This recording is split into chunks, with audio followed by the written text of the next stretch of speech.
You're listening to the Greeks Gridiron, live with Ethan Haristodoulou.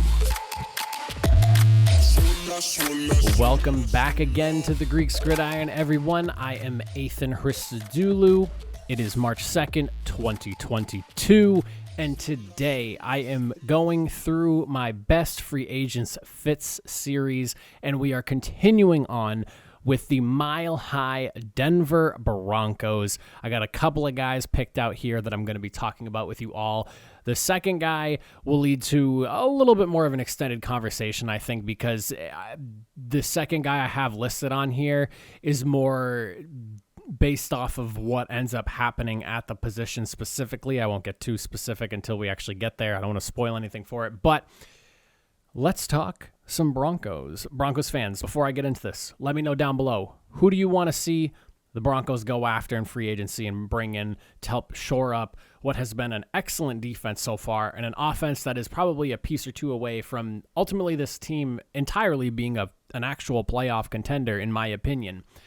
I'm going to start things off on the defensive side of the football, and I'm going to go with a guy who might be a surprise for some Broncos fans, but I think based off of his production, his tenure in the league, and just overall the type of player that he is, I think he would fit this defense really, really well, because you could really just have him focus on getting after the quarterback and doing what he does best. I wouldn't mind seeing the Denver Broncos bring in a guy like Randy Gregory on the edge. I'm thinking somewhere along the lines of like a 2, maybe a 3-year deal. Nothing super, super long-term because he isn't the youngest guy anymore, but he still has some youthful days left in him.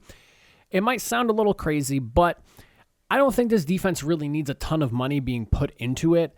But after trading Von Miller away, I do think that Denver could use somebody to play alongside Bradley Chubb and help increase pressure and also demand a little bit of attention. And Randy Gregory is a guy that I think they can get and not have to spend a ton of money, but still get some pretty solid production out of. Justice, when you look at his overall body of work that he has had for the last few years, 5 sacks a year, 35 pressures a year the last 3 seasons, and he had 6 sacks with 43 pressures in 2021 alone, which were both career highs. I said all season long that Denver's defense is a legitimate championship-level defense, and I think that bringing a guy in like Randy Gregory helps add to that without having to take up too much money. He adds proven production in the pass game, and while he hasn't been the greatest run defender his entire career, he has improved year over year the last few seasons, so there are positives to his entire game. Yes, you could think of someone that's maybe a little bit more splashy for them to be going after. I saw somebody actually saying that they thought that the Broncos should go out and try to re-sign Von Miller and bring him back in now that he was able to go and win another Super Bowl with the Rams. I don't really understand that take or how that would really happen. He didn't really want to go, and the Broncos opted to move on from him. And now Von Miller has gone and won a Super Bowl with another team after having a situation like that kind of boil out. I do firmly believe that Von Miller is a Bronco guy for life, but at this point, he should stick with the Rams, and I think that the Rams are going to make a push and try to keep him around there. I expect them to try to keep some of the big talent that they chased and went after and got during the majority of the season, and I don't really see how Von Miller is going to end up being available. So I do like, again, Randy Gregory. Doesn't cost a ton. He has proven production, and I think he would be a solid piece for the defensive line to help improve the pass rush a little bit, and again, while not eating up a ton of money and take away a little bit of attention from Bradley Chubb. Now, as for the second guy that I feel the Broncos should go after, there is a very large if involved with this whole scenario because, firstly, I'll say that I am in the group that strongly believes the Denver Broncos are a quarterback away from being an actual playoff contender, hell, even a Super Bowl contender at that. The free agent market is not great for quarterbacks. You're looking at guys like Andy Dalton, Mitch Trubisky. Not necessarily the greatest group of guys that you're going to be, tripping over to try and sign. However, if, and this is a very large if, because I want to see the Broncos go after and trade for a QB1, whoever it may be, Because again, this team doesn't need a ton to be a legit contender. If they don't opt to trade for somebody, or their trades don't work out, or whatever the situation ends up being, and they don't trade for a quarterback, I would not be opposed to seeing the Broncos go after Jameis Winston if the Saints choose not to bring him back. Now, some of you probably just rolled your eyes really hard. You're probably like, what, Jameis Winston? Hear me out. Hear me out.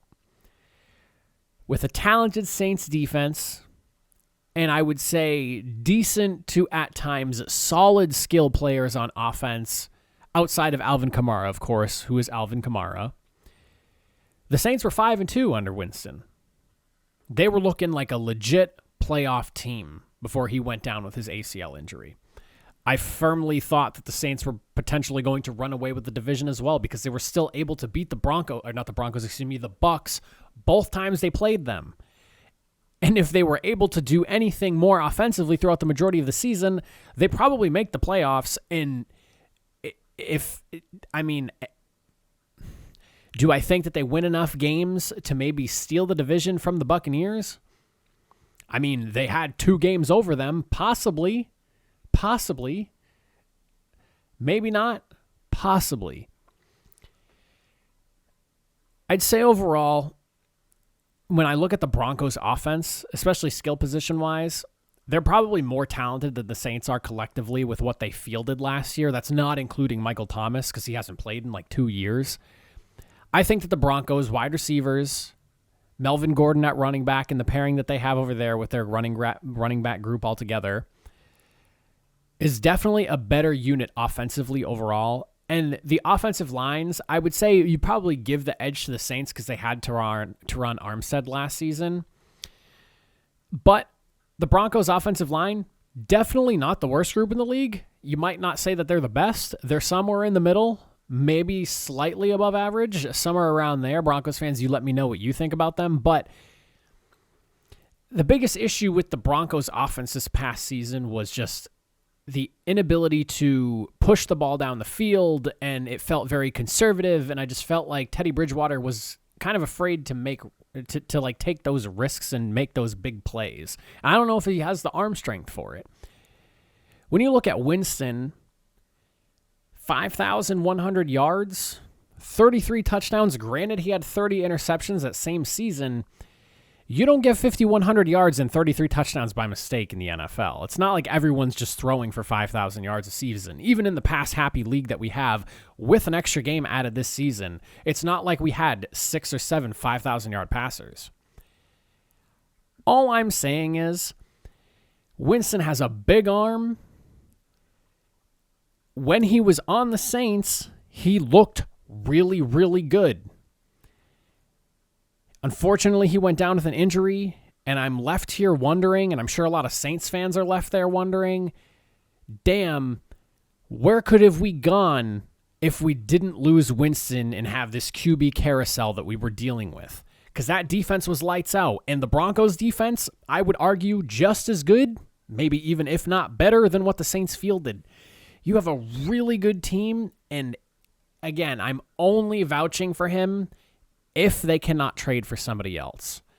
But I would like to see them go after Jameis Winston if any trades and whatnot fail. That's all I got, though, for the Denver Broncos.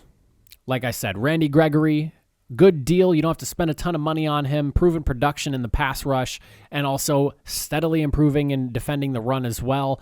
I think he'd be a really good pairing with Chubb. And again, Jameis Winston, very big if, as only if the trades and whatnot fail out. We'll have to see what happens there. But I would be very curious to see how he does with guys like Tim Patrick, Jerry Jeudy, if they bring back Melvin Gordon, Noah Fant. I don't know, man. I like the skill talent that Denver has, and I liked what Jameis Winston was doing before he went down with an injury. Let me know, Denver fans, what do you think in the comment section down below? I appreciate y'all for watching. I'll see you guys next time. Have a good one.